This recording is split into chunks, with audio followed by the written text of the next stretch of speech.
there was a marshmallow test. I don't know if you guys ever heard of the marshmallow test, but they used to do this. I used to, but it was a test that they initiated decades ago where they would sit a small child down and they followed them for their lifetime. I think about 30 years.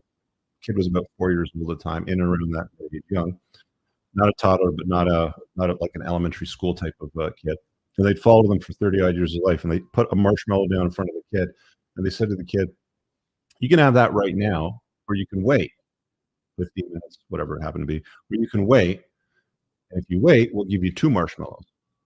Now, you can do this with a cookie with your kids. You can do it with a marshmallow. It doesn't matter what it happens to be, but it's a test of discipline. And the interesting thing about that test is they followed these kids over their lifetime.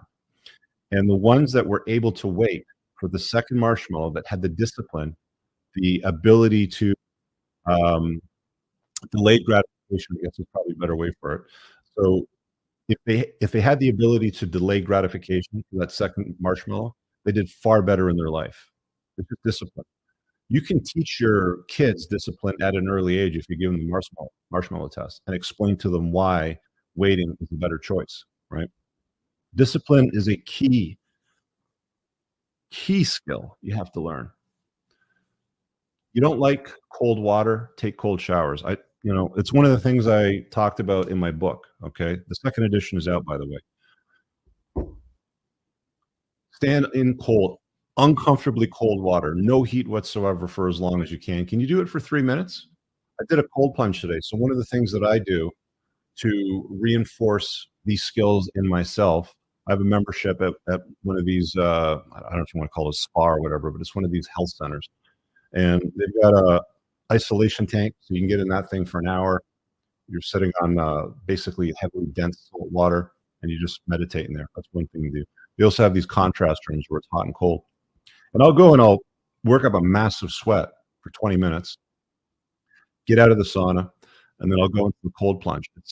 It's a bathtub. It's basically a giant bathtub. It's a forge, and it's refrigerated down to about 3-4 degrees Celsius. It's not warm. It's freaking cold. And I can sit in that now for about 3 to 4 minutes. Most I've ever done is 5 or 6 minutes, close to 6 minutes, I think. It's very, very uncomfortable. And if you have the discipline to sit there and take that shit, if your body has the discipline to just take the discomfort and, in some cases, pain, because your extremities don't retain heat that well or insulate. So your toes and your feet and your calves especially get very, very cold.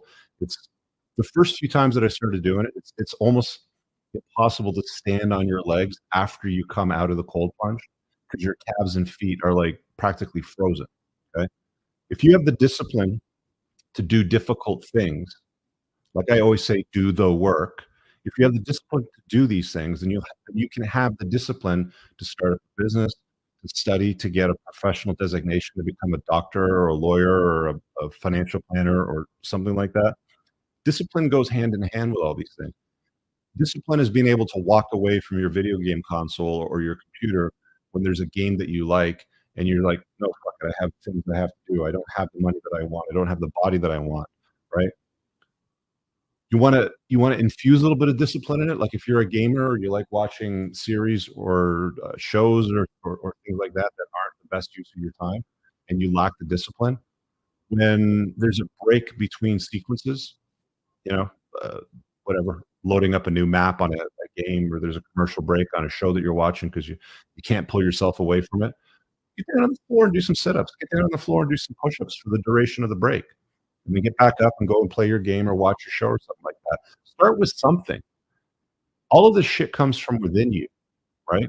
You got to take these things seriously, man. You should have a gym membership. You should be going on a regular basis, 3 days a week. If you're younger, you can probably pull off 4 days a week and not even overtrain, right?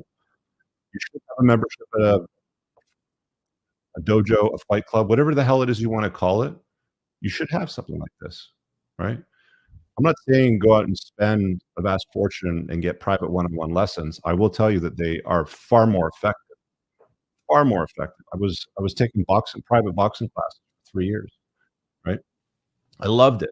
But it's a young man's sport. I did everything. I got as good as I possibly could get, but I had the discipline to go, even when I didn't want to fucking go. Even when I didn't want to go, I had my trainer, my My coach text message, "Hey, man, I can't make it at 12 o'clock tonight, can we move it to next week or skip it?" Or I was like, "No, man, you gotta do this." Like, "What time works? 8 AM? Tell me. 6 AM? I'll be there.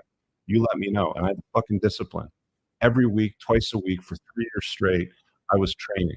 Sometimes 3 times a week because I would go in on, the weekends when he would have a few of the other guys come in, we would do some sparring. So,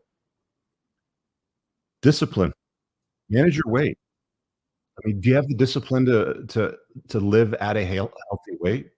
Again, I'm not a spring chicken, I'm not a young man, but broad shoulders, narrow waist, I've got visible abs. I took the body fat calipers that I have, and I grabbed some body fat a couple of days. I wanted to see where I was at. Reading 13.5% body fat. I don't know if that's completely accurate if I squeeze it right, but it's low, right? Because I have the discipline to do all these things. Why can't you? You and I are no different. We're not. Manage your weight, manage terrible tendencies, have the discipline not to simp. That's the other thing too. Simping is a real serious problem in today's world. Guys will double, triple text. I see these screenshots all the time.